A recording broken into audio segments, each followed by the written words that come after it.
Hey everyone, thanks for joining. We're just going to give it another minute. We've just got a few more people trickling in, so just sit tight for a minute and I'll be back.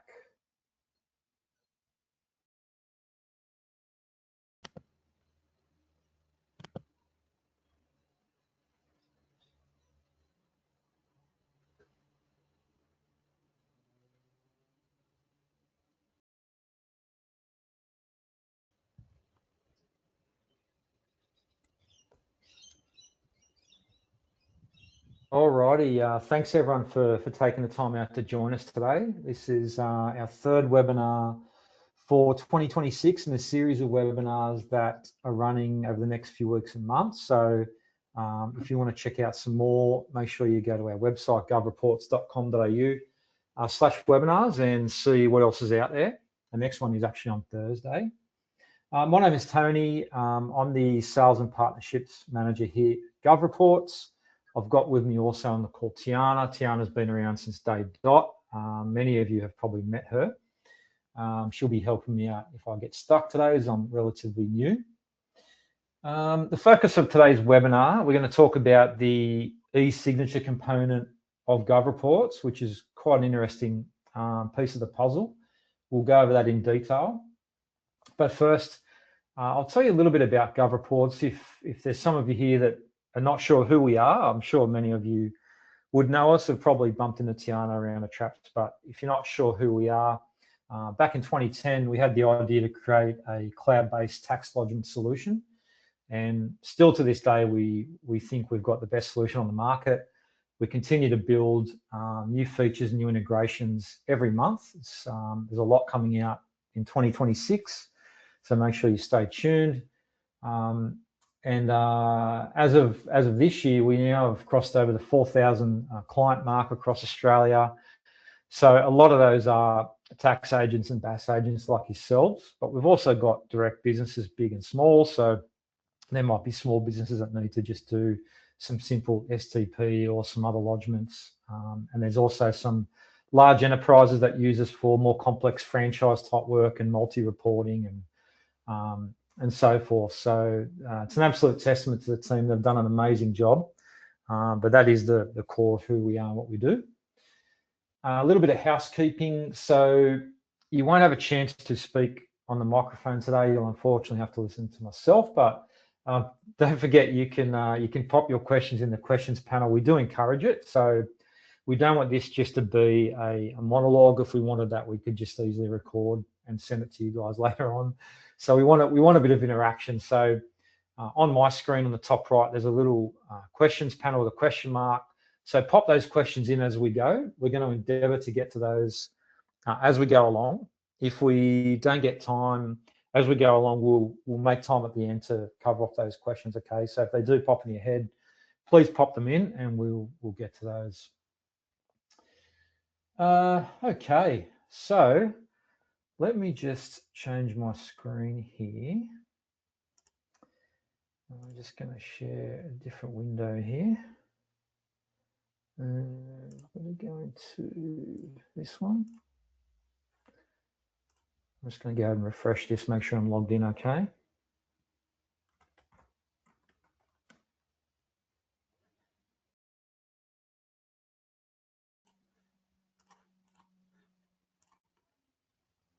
Okay, so this is the eSignature component of GovReports.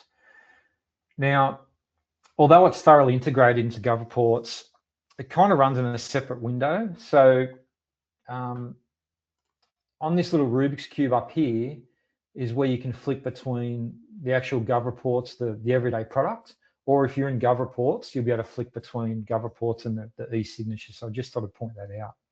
So if you are looking for it, it'll be up here in this little Rubik's Cube. Now, this product is a proprietary product built by us. So a lot of people ask us, is it a DocuSign? Is it an Adobe sign? No, it isn't. We've built our platform from the ground up, and we wanted to continue to do that through the eSignature component. So again, this is focused on, largely tax work. So we want to try and make it as good as possible in terms of that same sort of workflow. We didn't really want to be long. We didn't want to try and fit something else into a tax workflow box, if that makes sense. So it is completely built by us. And I'm going to start by running you through a few of these components, okay? So this is kind of the opening screen you'll get when you log into the eSignature feature. And if we come up the top here, we can see I'm in the Documents tab at the moment. So currently, this is all the documents I have in the system that I'm looking to send out for signature. Or it could even just be sent out without signature, if it's up to you. So you can see a little bit of brief on what the returns are, the clients are. You can see the status of the returns. So are they in draft? Are we waiting for a pending signature? Has there a correction been issued? What else do we have here? And has it been signed? Okay, so there's a really good indication of where you're at with your documents. You can see the sender in this case is good old Ricky Pointing, so that's one of our demo accounts. And then over here on the action bar, we've got actions based on the status of the return. So if it's in draft, we could go ahead and click continue, and we can continue on to send that out. If it's pending for signature, we can click remind, and I'll show you these a bit later to send out a reminder. For instance, if it's expired and we just wanted to take a look at it, we can just go on and view that. Okay, so they're all customized depending on the status. So that's what's in the system at the moment. Now, to get the documents into the system, we can go ahead and create a new document, which I'll come back to in a minute, or we could actually bring them straight in from GovReports itself. So I'm just going to switch my screen up here again, just because I'm flicking between tabs here. And I'll go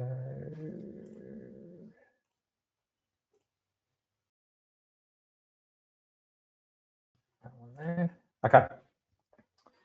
Okay, so this is, now we're back in GovReports. And if you notice again with that little Rubik's Cube, that's where the eSignature called the digital authentication pops up. So if you're going to go from GovReports into the eSignature, that's where you go into it. I've got an example here of I'm in my clients tab, so I'm on the client level. I've got an example here of an individual tax return. Now, in order to get the return to flow through to the eSignature, it must be valid, which means essentially there must be no errors on the report. So we will go and click Forms. Oh, a sec. Just let me refresh this.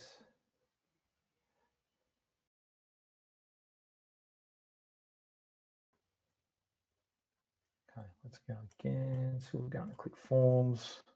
There we go. We can select individual tax return. Now, this tax return's already been created and it's valid. So I'll just click on Edit just to show you anyway.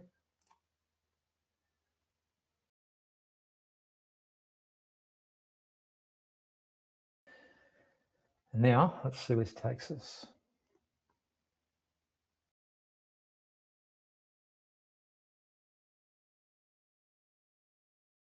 Just bear with us. It is a demo account, so there's a lot of people on there testing, and it's okay. So again, the webinar is not about this part of the system. This is essentially the return system. But if I go all the way to the end, I can then go down to these options below. So we would go send for signature. Okay.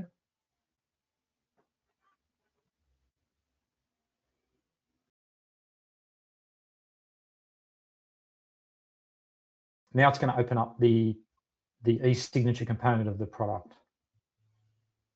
So I hope that makes sense to get from GovReports into the eSignature component. I just thought I'd show you that, but I now want to come back to the eSignature itself, which is this one here. Okay, it's going to refresh this again. Okay, now we're back. So that's the documents part. Now we're going to go into the contacts. So I'll run across the top here. So you can, again, manually add contacts, or you can sync them with your GovReports account. So if you want to sync these contacts with GovReports, just a matter of clicking this button, it will do a sync and just say sync successfully, hopefully. or we can go in and create a new contact from scratch if, for whatever reason, that client isn't in GovReports. Now, I should also mention that you can use the eSignature component for your own documents as well. So not just for the returns through GovReports. So we've got I guess a small practice management suite within GovReports if you're a small practice. If you're a larger practice, you usually have to jump up to a dedicated practice management solution. But if you're a small practice and you wanted to do, say, issue engagement letters, for example, you could do that through GovReports. Okay, so just be a matter of putting the contacts in, and I'll just put a bit of stuff in here. Okay, now this security code here is for, again, you've got a few options which I'll show you later on. So there's 3 options. We do say take security seriously. So if you, as part of your engagement process, let's say, if you wanted to issue the client a security code that's going to remain fixed for a certain period of time, you can do that through here. So this is where you would set it. So let's just say, the last 4 digits of your client's phone number is 1234, for example. You might set that there. When you create that, that will be fixed in the system, and then when they receive emails through the eSignature component, they'll have to enter that code. Okay, now if you think that's not your preferred method, there is another way to do it as well, which I can show as well. So don't stress if you think you had to do that and people never remember their code, etc. Okay, so that's the contact section. Again, you can go in. So this test one that I just put in, you can just go and see the details anyway if you wanted to double check the security code or something like that. Then we come up to the signature part. So this is where you'll set up your signatures and your initials. A lot of documents, as you know, these days will require both. So, the test account here is, his name is Ricky. So pretty simple. I've just selected, this handwriting style one, which, is just nice and easy. You can change the color as well. I'd probably stick with black personally, but if you want to go blue or green, that's fine. You can draw it in as well if you want to, or you can upload your own signature if you've got your own default signature. I know there's some AI signature generators out there, which looks quite nice these days. So if that's your thing, you can go ahead and upload that. Same with the initials, exactly the same, just all the same options. So I'll just cancel out of that. Okay. Now go into messages. Now this is where you can set up your default template for the emails to go out. So I've just put one in here, default template. So I can just go in and view that, and I've just got please review and sign, please review and sign attached documents. You can go ahead and edit that. Okay, so you can make any updates to that. You can of course delete it, and you can create new as well. So same sort of thing. You just type in what you prefer it to say. I'll just make it nice and simple, and we'll go save. You can also share it with others. Sorry. Just also make a note. There's placeholder on the top right that you can see there. You can use them. Previously, many of the requests was to be able to also edit the subject. So now you can also edit the subject, as you can put in the subject. As you can see on the left hand side, the subject Tony has put please review and sign. So you can now also set up the subject as well, and using the placeholder, so you can then reuse it for all the clients that you have within the system. Oh, amazing. Yeah, I was wondering that today, so that's great. Okay, so you can pop that in as well. Fantastic. I'm just going to cancel out of that. Okay. I'm going to come back to documents now. Now, we'll go to one here that is, say, out for signature. Now, this is kind of the advantage of using GovReports, the eSignature feature, because it's all tied in together. So we do have clients using other eSign programs, but the problem is if you're using another program, you'll have to manually update the status, whereas if you keep it within GovReports, it will automatically update. So if you send a document out for signature, it will know, okay, we're waiting for signature. Once they sign, it will know, okay, this, that person signed. So with this one here, pending. Sorry, Sorry, Tony. Tiana. That's also the new feature that we've recently added in 2025. For those that been using the system, occasionally I've hear every now and then you have a client that just for whatever reasons can't use the e-signature, or like they come into the office and sign it directly. So you can change if you already have sent it to the clients for e-signature, but the clients then turn up into your office and want to sign on paper, you can also manually update the system. So first you need to cancel the e-signature document that already has been sent out, then go to your save reports and manually update that it has been signed, paper signed or whatever. You can create those statuses and then update into the system, so that if one day there's an audit, and then you need to get a copy of that signed document. So if you go back to the client's profile and you make enough sufficient notes, so for that period, the client signed by paper, but the status is signed, and you can say paper signed, or it could be email approval or something like that. Whatever it is, you need to put it. You need to create the status, or if you're not your status is not sufficient, then you put file note on the client's profile, so that if, as I mentioned, if there's an audit one day, you can go back to the client's profile and wanting to know where that signed document is. At least if it's not in the system, then you need to look at the file note to locate the documents. Yeah, amazing. Thanks, Tiana. So I think the point there is there's a lot of flexibility. If you do need to do manual adjustments, or like Tiana says, if someone old school client that's like, I don't even know what e-signature is, I want to do it on paper, there's a lot of flexibility for you to adjust that as you go.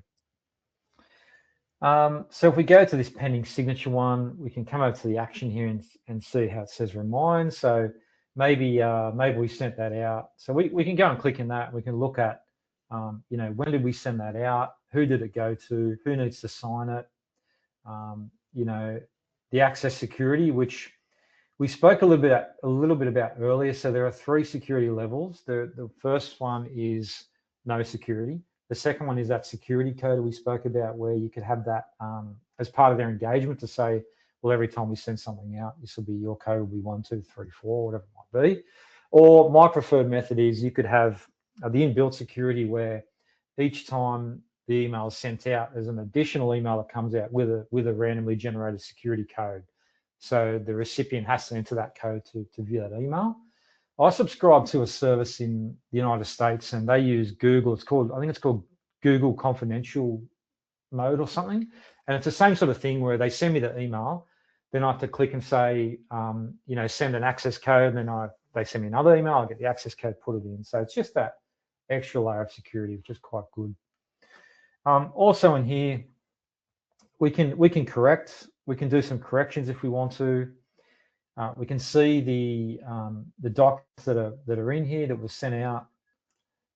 Okay, so we can go in and view those. I'll click in here. See if this will bring up this document. It's gonna. Can you see that now, Tiana? Yep. Yep. Cool. Yep. Great. So that would be. So you can view the actual document that went out, just in case you're not sure what's going on, who it's for, what it was. So that's a pretty detailed document. Okay, and then you can also download it. So you can just, for whatever reason, if you don't want to send it out, or just the client doesn't want you to send it out digitally, you can just download it anyway. You can make it void if for some reason maybe something's happened, you have to redo it, or that one just was one of those mistakes you made, or you just want to void it. That's fine. You can go ahead and void it. You can archive it. Obviously, email it out. That's kind of the point. Not sure. Oh, that's right. So in these settings, you can set up the reminders and the expiration. So you could automatically set it. So, once you send out something for signing, you could say, well, in a week, can you send a reminder email if they haven't signed it? And then you can set an expiration date, just probably because, some things you just don't want to get, too far out. It's just like, I submitted a document, I think last night, something accountant related, and it had to be within 90 days, and they said that expired, so I had to sort of go and do it again. So it's a pretty useful feature. The correction, okay. Sorry, Tony. Yep. The correct feature or the new button that you can see there. This is the new feature. Previously, we did not have that. So once you send it out for eSignature for the clients to sign, unfortunately, you could not, at that time, you could not do further changes. Now you can. So if, like as Tony mentioned, after you send it, and then, perhaps instead of sending to you want to send it to a different email instead of the email that you sent it to the clients previously, you can now go in to correct and change the email address, or you can also change to, if you forgot to add the automatic reminder or the expiry date, you now can go back in to that original document that you sent out, make adjustments and resend it with the corrections. So yeah, that's the new change that you can see now. Amazing. Yeah, and it is quite new. I had to ask Tiana what does that correct button mean today? So so thanks for pointing that out. Okay, we've also got so again, you can see the message, you can see any detail about when it's going to expire, and then we've got the activity log, so you can see who sent it, when it's been sent. Can you actually see? Yeah, of course. Yeah, you can see from the other end if they've signed it, where they've signed it, if they've dated it, etc. Whatever's required on that particular paperwork. It's also funny on this feature. Occasionally, like we get client calls in and said, "Oh, my clients never got it. It's something wrong. Can you check on your system?" And then we go, "Can you check your activities, the activities on the document that you see, and see whether your client actually received it, or if it's actually received, and whether they trying to log in, you can see all of those activities." And that's what exactly you're seeing, that the clients have gone in, they play around, they place the signature, they look at the date, locations, etc., but they didn't sign it, right? And so you can actually see all these activities. Your client is telling you another story. Yeah, and I think probably everyone on this call would have been in that situation before, where we sent invoices out and the client says, "No, I never saw that," and we go and look and they've opened it 3 times, right? So I've got 2 questions. Yep, sorry, Tony. I've got questions coming in at the moment. The first question: can we please get a security code when we email document as PDF? This is from Natalia. Can we please get a security code when we email document as PDF from this screen? Not too sure. Natalia, can you confirm what you mean by security code when we email document as PDF? Oh, so are you saying can you do it from this screen, or do you have to go to the other screen where you're actually dragging the documents in and sending them out? Do you know what I mean, Tiana? So can we if I go to one of these ones in draft and go continue, which takes us into the screen. So this is where you can set the security access. So I'm assuming Natalia is asking, can you only do it here, or can you do it back on the previous screen? I think that's what you're asking, but I could be wrong.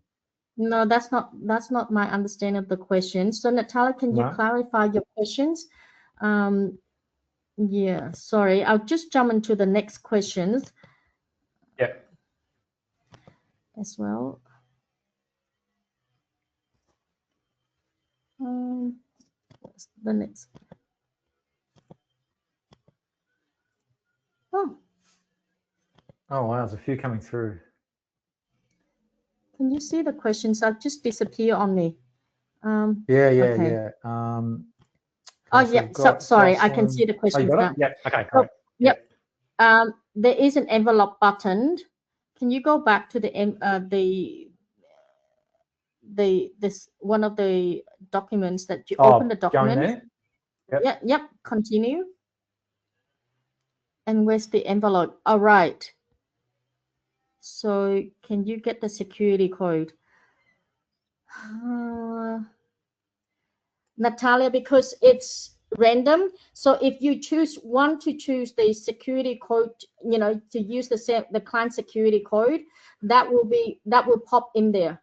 But if it's a random security code to the email address, that would be random. And so that when the clients click on it, the system would then generate.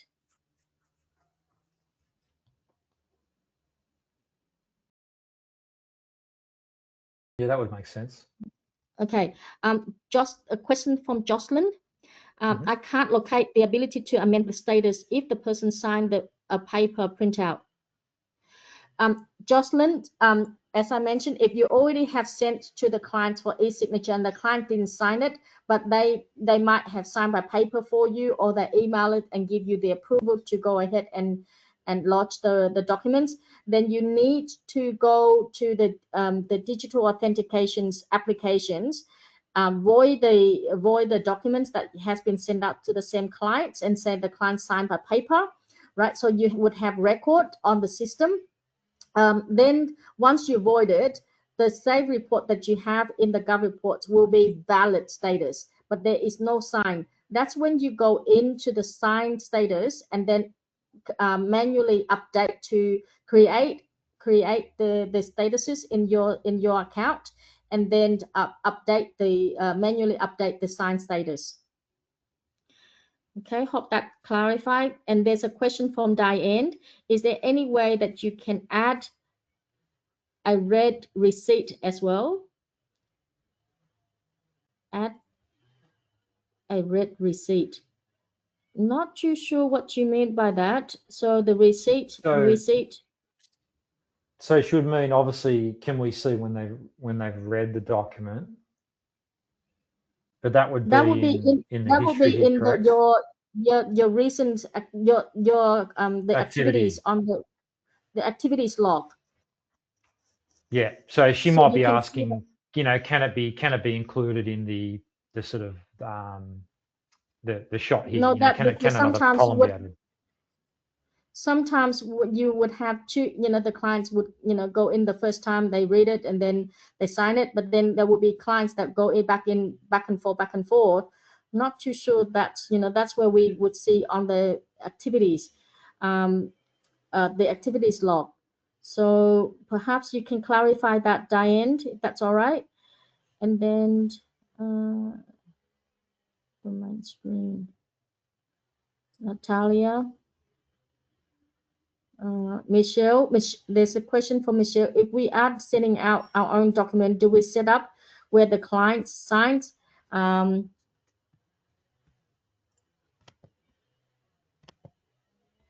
Just see. Come on. Do we set up where the client signs, or does the client have to navigate and choose where to sign? Michelle, if you are sending your own document, exactly the same process, our system does not read your document, so you need to mark where the client needs to sign. So, when you upload the file there, you can see the file upload, and then when you go to next, then you mark where the client needs to sign. Hope that clarifies. And then the next, and I'll take you through that in a minute.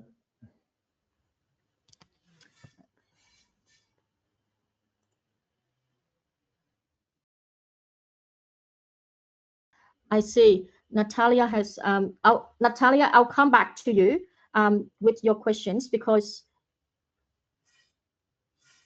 yeah, she's saying that it's okay. We come back to Natalia. Tony. Yeah. Thanks. Yeah, I'll come back to Diane and Natalia. Yeah.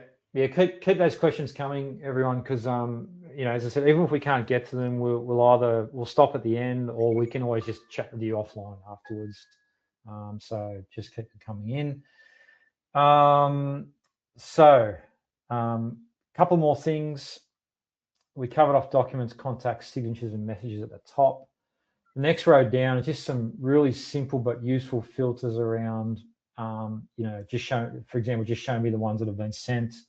or show me the ones that are pending signature, or show me the ones that have been, archived, etc.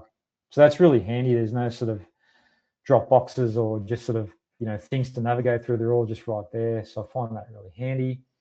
The next row down as well, we can remind. So again, if we want to send out similar to that remind button, we would select the ones we want to remind, hit remind.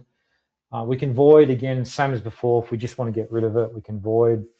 Now I understand the void, if you do void it, the client will get a notification versus if you delete it, they won't. Is that correct, Tiana? Sorry, I missed that. I'm Sorry, just reading Tiana's the probably question. busy on the questions. I was just saying, with the void option there, I understand that if you make it void, the client will get notice of that, but if you delete, they won't. That's correct. Is that kind of how? Yeah. Okay. Cool. Yeah. Perfect. So just an important distinction there. If you're wondering, well, what's the difference? Well, one notifies a client, one doesn't. And then archive, which is obviously just archiving it, pretty standard. Okay. So we've kind of covered off this screen. So now we're going to go through to the actual sending and setup of the documents. Okay. So in this case, I've already brought a form through, which you can see in the top left there. It says it needs to be signed. Now, again, if you were doing this sort of the other way through GovReports, this document will flow in, and you could drag it into. Oops, sorry, I've got a touchscreen computer here, and this Windows has popped up. One sec.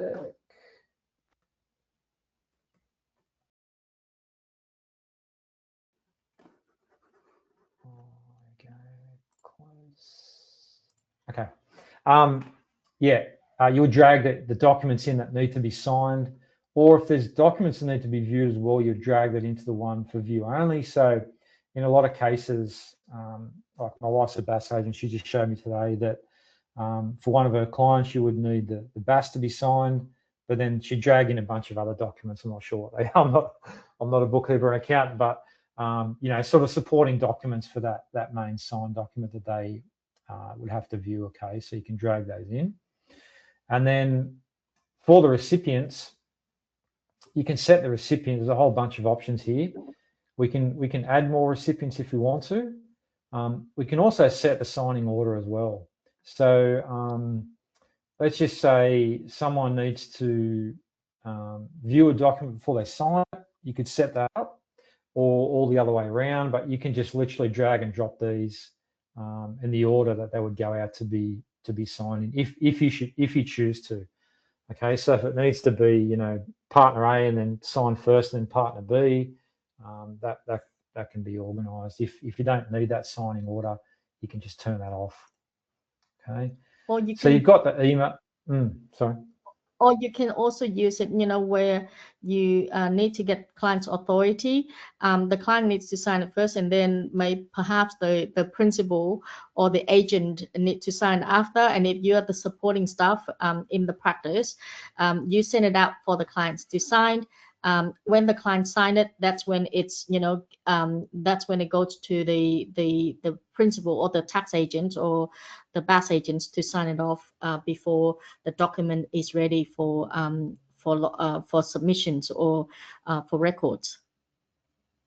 Perfect. So you can change the order. And then, yep, can change the order, and so it's very, very customizable. And then we've got the email of the person, the name, whether they need to sign, they need to view, or they just receive a copy. So that's pretty important as well. So you can pick, which is which, and all your clients are different, right? Some people just might need to, the board or something might need to just receive a copy by regulation or something like that. So you can add those people in, and that way, at one click of a button, they can all get the documents that they need to get. And then over to the security code again. So again, no security. You can use the existing client security code that we said early on that would be set up in the system. We can set our own security code if you want to, or we can send that security code to the email address separately. That's my preferred one, but completely up to you. Now down to the message. So again, as we showed before, you can have a whole bunch of templates set up. So if you've got, you know, maybe just one pretty standard message that you like to send out, just please review and sign, you can do that.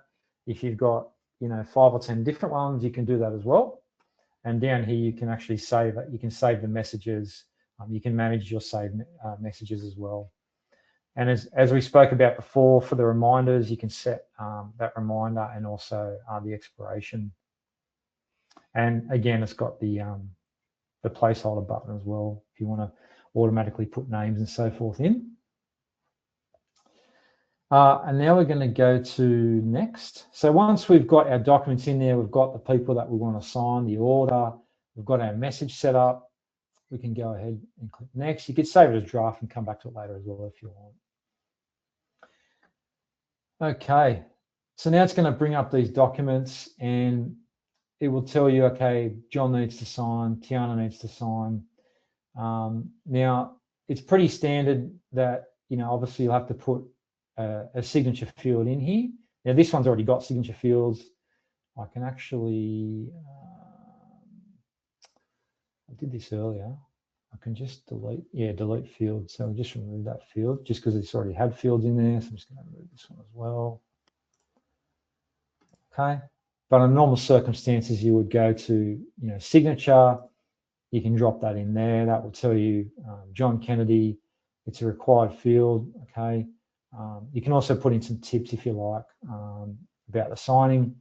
And then just like most good signature products, it's got a whole bunch of options around, you know, do you want to put other comments and buttons and checkboxes and initials and whatever you want to put in the documents. And again, it could just be dependent on what document that is and how detailed you want to get. And then, so that's the fill and sign for the receiver. And then there's also the sender fill and sign as well. You notice, so yep. For those that are already using GovReports, you notice that on the left-hand menu that you for the recipients, there's a lot more fields that you can now use as well. So if you are getting the clients to fill out the form, you can now use the checkbox. You can use the radio button, comment, so that they can fill out the form as they need to. And of course, you can also have the drop down, the text, so they can fill out, you know, where it's text that you want your clients to fill out the form. You can put in the text button, and then they can put in the answers to the questions that you have on the form. I've got a questions, further questions from Natalia. Okay, can we also get financial reports to be generated for digital authentication? I think that's one of the things that we haven't got yet, but I'll make a note with our team, Natalia, to have that as an option as well. And then there's another question from Natalia. Is it possible to change your default message for all clients without creating, let me open that, without creating your own messages? To change default message for all clients without creating your own message. Yeah. Oh. Do you mean that the same default message, you know, for all clients, for all forms, for whatever that you send, you know, you only use that? Or is it a, because there was an option if you there's an options where you can only use, you can choose to only use your own your own messages. Well, Tony's gonna cover also the options where you set the preference. You can set the preference that you can use your own default message only.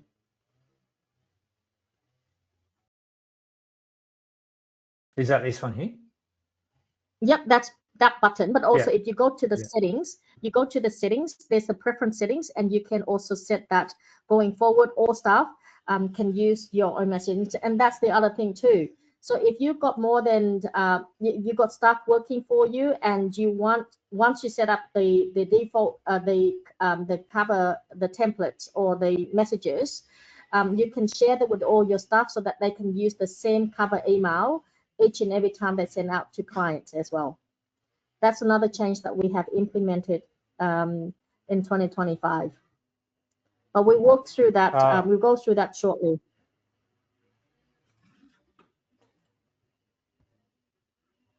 Yeah, let me just pick this one again. Okay.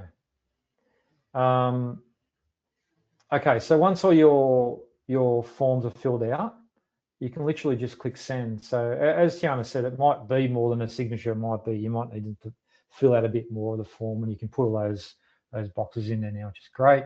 You can also preview as well. So if you want to see what the email looks like that your client will get, you can preview that.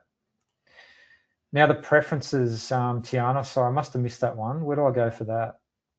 So if you go to settings on the top of your screen, so if you cancel this, save as a draft. Yeah.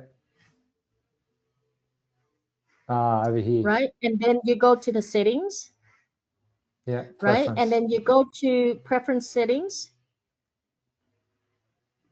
Right, so you now can have, when you're sending the emails, do you want the email to be sent, you know, as with the principal details, so with the tax agent's details or the BAS agent's detail, or you want the partner's details, or you want the sender's detail rather than your staff?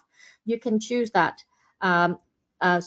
So that, depending on your settings and your account settings, so you got partners, you got, you know, the principal, and you got staff working. But if you want the staff to, when the staff sending out, whose details that will be sent there, you can also set default reminder and default expiry as well. So for some practice, we've noticed that they prefer just the standard, you know, like default reminders and expiry, so they don't need to repeat that every single time. Then you also have the acknowledgement and notification, acknowledgement of recipient. So you, as you said, I think this is what you meant earlier. So receipt of there was a question about the receipt, confirm receipt. So this is the acknowledgement, notification, receipt from the recipient or from the sender. So when if you know one of when you send and the clients open it, so there's an acknowledgement that the client has received it. Is that the receipt that you're asking for? I think that was a question from Diane, right? And that's there.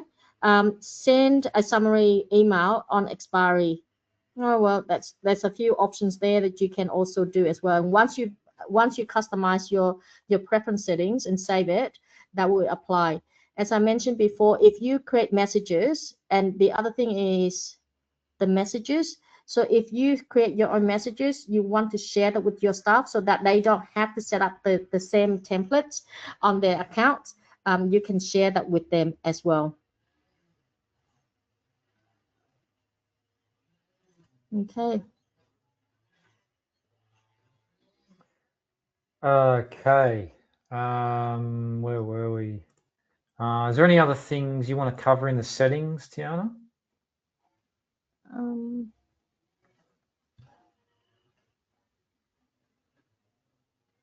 The other thing, if you, I know that for some of you, you might already, this is not new, but if you need to check what has been sent out to the clients, and sometimes, you know, like the clients probably come back to you, go, I never got the code that gets sent to me. You can check on the email log to see the time that it was sent and when they sent it, when the clients receive it, and when the clients ask the clients when they open the documents. You can see all of these activities beside the activity logs, but you can also see in the email log the actual email that was sent out from the system for the code, for them to receive the code.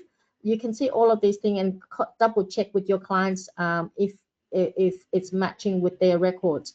Because if they complain that they can't read, maybe it's in the they didn't receive it, maybe it's in their spam folder, but it's definitely sent. Unless it's, you know, it's actually say failed to send for whatever reasons, then the clients probably wouldn't be able to get access to it in the first place either. So yeah, it's the whole system, it's quite transparent, and it should be able to support you with your just knowing where to look and what to, you know, like what to search for, so that you will be able to get access to those features. Right. Have I covered off everything, or have we got anything else to go over?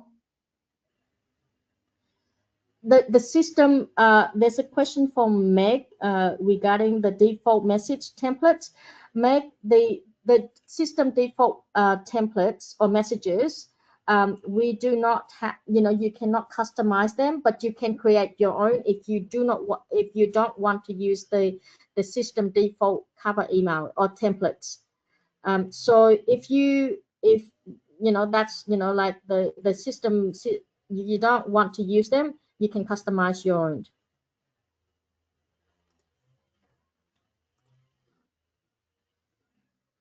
Correct. Yeah, that's right. The system templates or messages, unfortunately, it's not in there so that you cannot amend. But you can set up your own. A question from Alex. One of my clients has 3 signatories for each document. Okay, let me just open the document. One of my clients has 3 signatories for each of the document I sent. I add all 3 signatories to the document. Will the name name at the top of the messages be addressed to all 3 signatories or just the one? If you got 3 signatures and all the same, you can it would just be the one, unless you customize that specific email, because not every it will have the client's, each of the signatories name on it. But if you want to send a private message to each one of them, there is a private message options.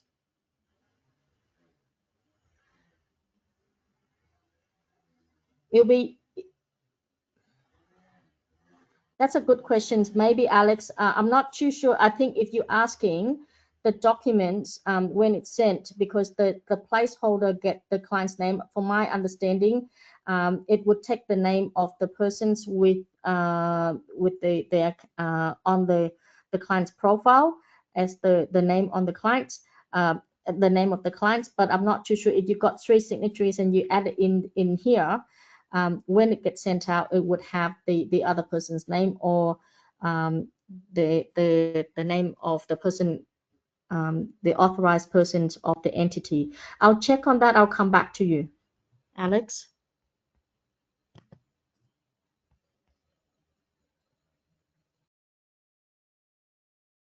Okay, sorry, pass back to you, Tony. I think I've covered most things, Tiana, in this module, unless there's something else you wanted to go over. Yep. So just while we're waiting for any more questions coming from the attendees, as Tony mentioned earlier, when in GovReports, because we integrate throughout the system, except for the financial statements. So if you are preparing the reports from within GovReports, you can access it from within the form. But if your work process, your workflow is that someone else, a staff member would prepare it, and then someone else would have to approve it before it gets sent out to the clients for signature, then you can save and validate. And so from the saved documents, if the report is a valid report, so if you go to lodgements and go to save reports and see if there's a valid report in there. If there is a valid report, there's a top one. If you click on that, because it's already, yep, okay. So if you click on the 3 horizontal bars, right, and you would have the option for send for signature as well. So like I said, it depends on your workflow. If your workflow is that the internal staff would prepare, get it approved by the senior managers or the partner. Once it's approved, then it gets sent out to the clients. Then this is the next step that you can send for signature as well. Having said that, you also, for those that are using the GovReports practice management tools or the letters and templates, you can prepare the documents and then choose to send for signature from there as well. Tony has access to the enterprise account, so you won't be able to have the practice management tool there. But if you prepare the letters and templates within the system, you'll be able to also send for signature. And if you need to send your own, just go to the App Center, which is the color Rubik Cube, and then go to digital authentication. You be on the dashboard for digital authentication where Tony took you earlier. And then you can upload your file. You can also, upload documents for you to sign and then send to the clients, because occasionally, every now and then, you need to sign a contract with a service provider or something like that, and you can use it. You can use it for your own documents as well, to sign the document or to send for document for signature. Now I have a question, Okay. Tiana. Does the eSignature feature come with all the versions of GovReports? If you are tax or BAS agents, it's inbuilt into this into all the packages. So whether it's the pay packages, actually, the on-demand, the starter package, the growing package, or the professional package, is all available within these packages. Amazing, and there's no charge to use that. There's no charge at the moment. There's Perfect. another question from Meg. When I send a client report, I use the 4-digit code for them to use to access. Come on. To access the file. Where do I set his for each client in contact if it wants 6 digits?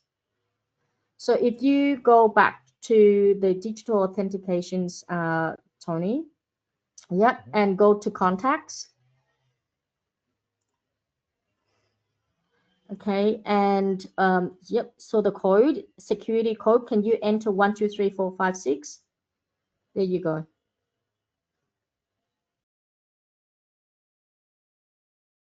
How many does it take? It looks like a lot.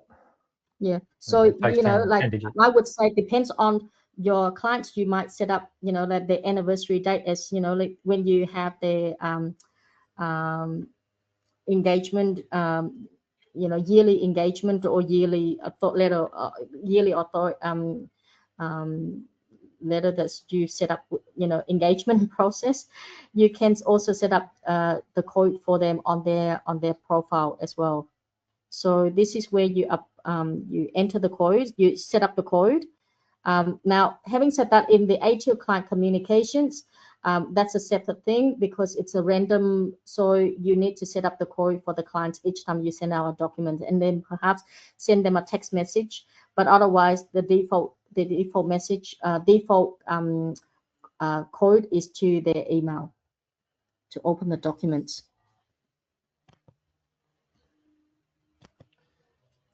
Perfect. Do we have any more final questions? We're about 7 minutes away from dinner time for most of us, depending on where you are.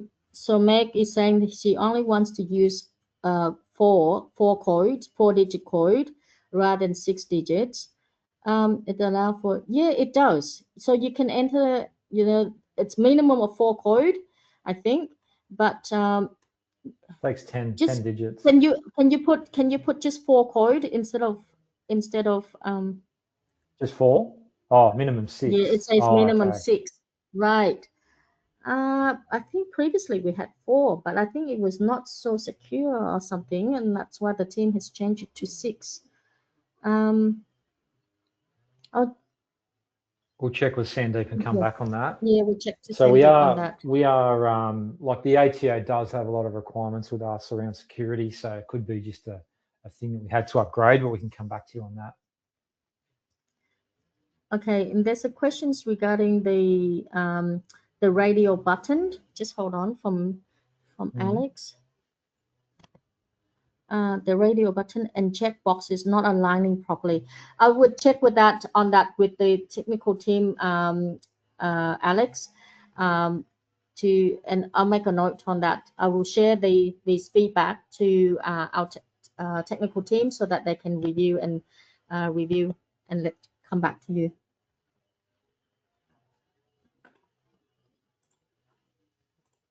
Can the codes be set across the practice? there's a question from Jocelyn. Can the code be set across the practice? Do you mean like for every single one of your clients will be the same code to access the documents? Or for the clients? Oh, okay. So if you mean like if you set the code on your account and then you've got staff working, yes, the code will be across all the the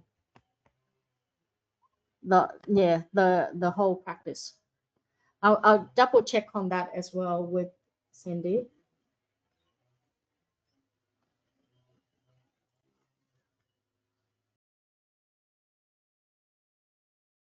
Yep. All right. Any other final questions before we wrap up, team?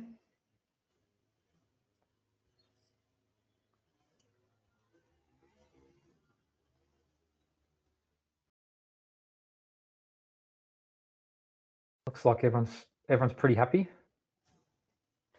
Are you okay if we wrap up, Tiana? Yes. Yep. Thank you. Perfect. Well, thanks everyone for joining. Really appreciate you taking the time to learn a bit more about GovReports. Hope we've helped out today. I'm sure Tiana's got some homework to do. She'll speak to the team and come back to you individually and let you know the answers to the questions that you've had. Appreciate that for everyone who's giving us some nice comments there. Thanks so much. The team has been working very hard to continue to build this platform out, and we've got a lot more work to do. So it's going to be a big year for us. But again, thanks for joining. Reach out to us anytime. You can call us or email us. So we are one of the few platforms that does have phone support during business hours. So if you do need any support, feel free to call us. But we don't usually get that many calls because we've designed the platform to be pretty user-friendly. So again, it's been amazing work by the team. The next webinar we have coming up is on Thursday, and that is managing your workflow with GovReports. That'll be hosted by myself and Ali Cochran, who from memory is a BAS agent, Tiana? Yes, correct. Yep, perfect. So we'll be running you through a bit more of the workflows of GovReports. Obviously today we focused mainly on the eSignature, but if you are interested in checking out, if you can improve on your workflows or how the work does flow through GovReports, be 5 o'clock on Thursday. Well, I think that's it from us. I'll let you guys go a couple minutes early so we can grab dinner. Again, really appreciate it and looking forward to seeing you at the next one. Thanks, everyone. Thanks, everyone.